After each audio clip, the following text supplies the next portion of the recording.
गांव रामपुर में राधिका नाम की एक स्त्री अपने जवान बेटे पवन के साथ रहती थी।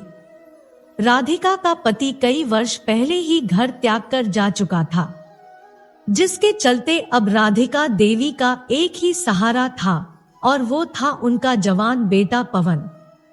हर माँ की तरह राधिका देवी भी अपने बेटे को पढ़ा लिखा कर एक सफल और बड़ा आदमी बनाना चाहती थी।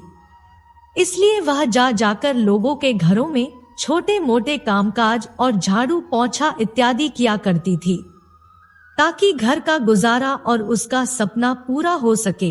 अपनी माँ को इतनी कड़ी मेहनत करता देख पवन से रहा ना गया, तो एक दिन उसने अपनी माँ राधिका देवी से कहा, माँ आप घर घर जाकर लोगों के यहाँ काम करती हो, जो मुझे तनिक भी अच्छा नहीं लगता। अगर आप आज्ञा दो तो मैं अपनी पढ़ाई को छोड़ कहीं मजदूरी अथवा अन्य काम ढूंढ लेता हूँ।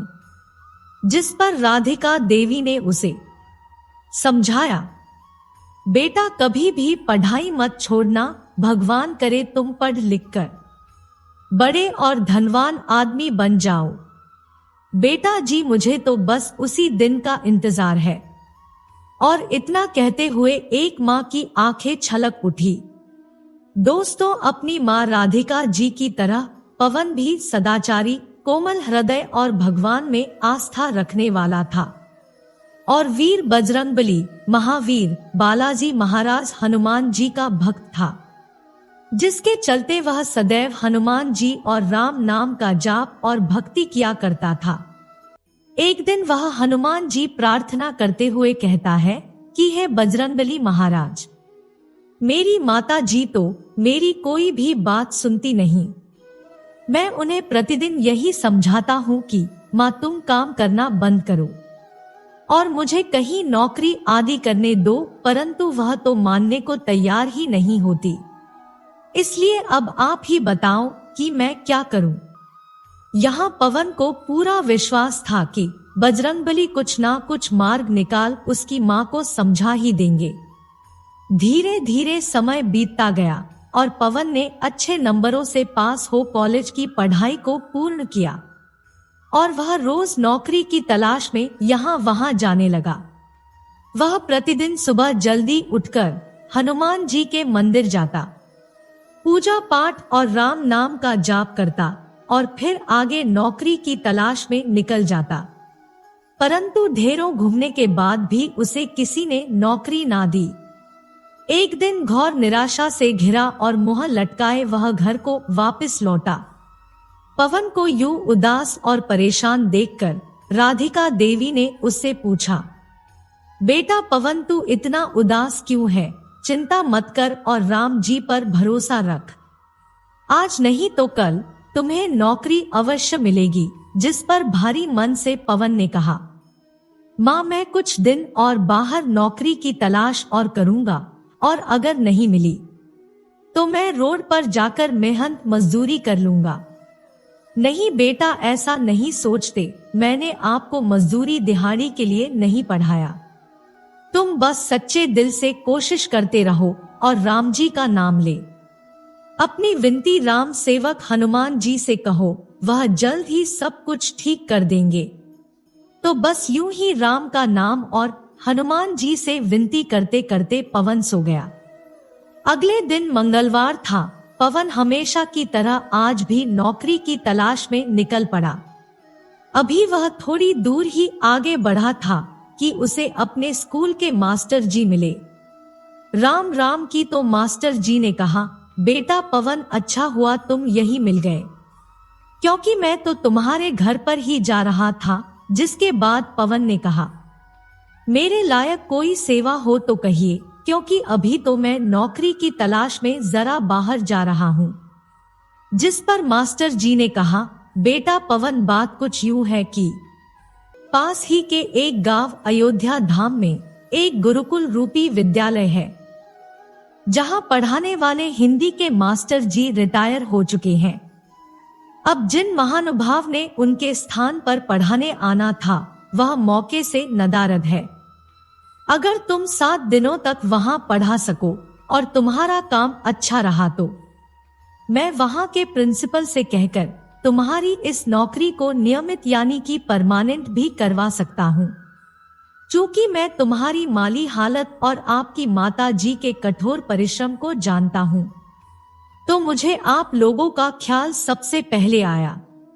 और हाँ बेटा, मैंने बिना तुमसे पूछे और राधिका बहन से चर्चा किए वहाँ के प्रिंसिपल से तुम्हारी बात की थी, तो मेरी जुबान की लाज रखते हुए तुम ना मत करना और इस मौके को अवश्य भुनाना। राम जाने हनुमान जी तुम्हारी इस पुकार को सुन ले और तुम्हें नौकरी मिल जाए। प्रस्ताव को सुनकर पवन बहुत खुश हुआ। सबसे पहले उसने मास्टर जी को धन्यवाद किया और आगे उनसे पूछा, परंतु मास्टर जी कृपया मुझे ये भी बताएं कि मुझे केवल 7 दिन ही वहाँ क्यों पढ़ाना है। जिस पर मास्टर जी ने पवन के कंधे पर हाथ रखते हुए उसे समझाया, बेटा संभव है कि वहाँ तुम्हारे अलावा कुछ अन्य अध्यापक भी आए, परंतु जो भी अच्छा पढ़ाएगा वही उस नौकरी का हकदार होगा। तुम ये मानकर चलो कि ये तो तुम्हारा इम्तिहान है, कामयाब हुए तो तुम्हारी नौकरी पक्की। अंत में पवन ने मास्टर जी को शुक्रिया किया और वापस घर पहुंच सारी बात अपनी माँ को कह सुनाई, जिसे सुनकर राधिका देवी भी बहुत खुश हुई। उसके बाद पवन ने मंदिर जा बालाजी महाराज का धन्यवाद किया और हनुमान जी से एक करुण विनती की और बोला, हे बजरंगबली, मुझे यह नौकरी दिलवा दीजिए। मैं सारी उम्र आपकी सेवा करूंगा। अगले दिन स्कूल पहुंच पवन ने प्रिंसिपल से मुलाकात की और अपनी क्लास में जा पहुंचा। अभी वह कक्षा में घुसा ही था कि बालकों ने गुड मॉर्निंग टीचर कहकर उसका अभिवादन किया, जिस पर पवन ने मुस्कुराते हुए सभी बालकों को आज से गुड मॉर्निंग की जगह राम राम कहना सिखाया और कहा, बच्चों, जो भी मनुष्य भगवान श्री राम का नाम लेते हुए सच्चे मन से अपने कार्य को करता है, राम जी तुरंत उसके समस्त कार्यों को पूर्ण कर उसे जीवन में कामयाब बनाते हैं। इसके बाद पवन ने पाठ्यक्रम के साथ साथ बच्चों को धर्म, ज्ञान, नैतिक शिक्षा और श्री रामचरितमानस की ढेरों बातें सुनाई। पवन की बातें और स्वभाव बच्चों को अच्छा लगा। वह प्रतिदिन पढ़ाई के साथ साथ रामायण की चौपाइयां सुनते और उन्हें याद भी करते। एक हफ्ता बीता तो स्कूल का प्रिंसिपल क्लास में आ पहुंचा, जिस पर सभी बालकों ने राम राम कहकर उनका स्वागत किया।